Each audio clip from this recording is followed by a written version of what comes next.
Sedangkan ketika Anda pulang kerja, Anda merasa lelah, Anda merasa capek. Kalau ketika sampai rumah, Anda malah disambut sebuah pertengkaran kecil yang membuat Anda menjadi emosi, menjadi marah-marah, atau amarah besar. Atau mungkin Anda merasa pasangan Anda berbeda, menjadi lebih tertutup, menjadi lebih mendiam, atau pola komunikasinya yang menjadi semakin sulit.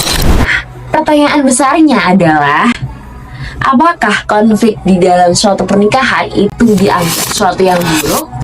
Mari kita bahas. Assalamualaikum warahmatullahi wabarakatuh.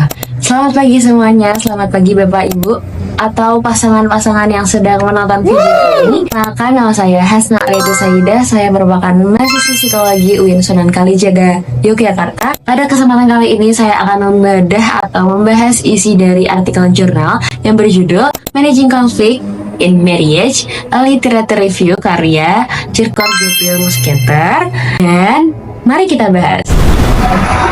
Konflik adalah bagian yang tidak terpisahkan dari suatu pasangan atau hubungan suami istri. Cara pasangan mengelola dan menyelesaikan konflik sangat menentukan tingkat kepuasan pernikahan dan keharmonisan keluarga secara keseluruhan. Artikel ini menekankan bahwa manajemen konflik yang efektif membutuhkan keterampilan utama seperti regulasi emosi, empati, pendengaran aktif, serta komunikasi yang jelas. Artikel ini melakukan tinjauan pustaka dan mengulas 3 pendekatan melalui 3 hal. Yang pertama, metode Gottman. Metode ini diusulkan oleh Pak John Gottman bahwa metode ini mengidentifikasi 4 perilaku destruktif yang disebut 4 penunggang kuda kiamat, yaitu kritik, penghinaan, sikap defensif, serta stonewalling. Metode Gottman ini mengajarkan pasangan untuk mengganti perilaku-perilaku tersebut dengan membangun persahabatan, keintiman, serta komunikasi yang sehat. Kedua, terapi fokus emosi yang dikembangkan oleh Dr. Sue Johnson. Terapi ini berfokus pada keterikatan emosional. Konflik ini sering muncul ketika salah satu pasangan merasa terancam, tidak aman, atau terputus secara emosional. Terapi ini dapat membantu pasangan untuk mengenal konflik negatif, untuk memahami masing-masing emosi, saling empati, serta membangun hubungan yang efektif. Ketiga, terapi hubungan imago. Terapi ini dikembangkan oleh Dr. Helfriel Hendrik, dan terapi ini membantu pasangan untuk bisa memahami akar masalah yang berasal dari pengalaman, masa kecil, serta imago. Apa sih itu imago?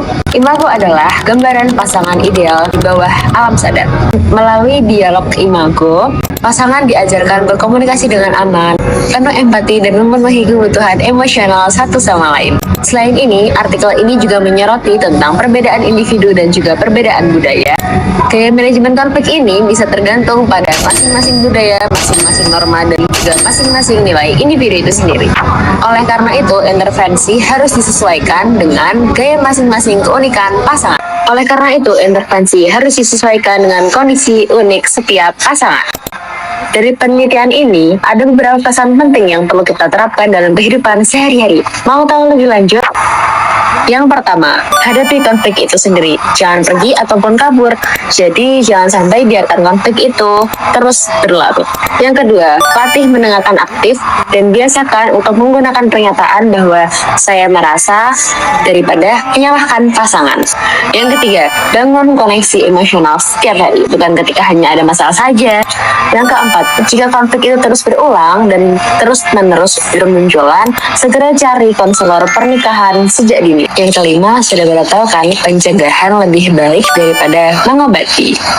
Mungkin itu saja dari saya, dan ada satu closing statement yang teman-teman perlu lebih tahu. Mengelola konflik dengan bijak adalah salah satu kunci untuk bisa membangun hubungan pernikahan agar bisa menuju pernikahan yang kuat, baik, serta langgeng.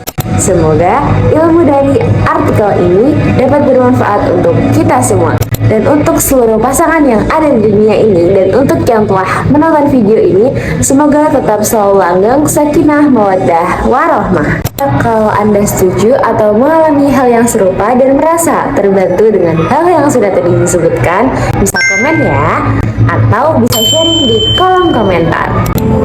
Saya Hasna Alia, pamit undur diri. Sekian, terima kasih. Mohon maaf jika ada kesalahan. Saya pamit undur diri. Assalamualaikum warahmatullahi wabarakatuh. Akhirnya, jawaban dari pertanyaan di depan tadi, apakah konflik dalam pernikahan itu dianggap suatu yang buruk? Nyatanya tidak. Menurut penelitian, bahkan ketika ada konflik, itu dapat menjadi sarana untuk pertemuan dan juga untuk mempererat ikatan antara suami dan istri, asal konfliknya dapat dikelola dengan tepat.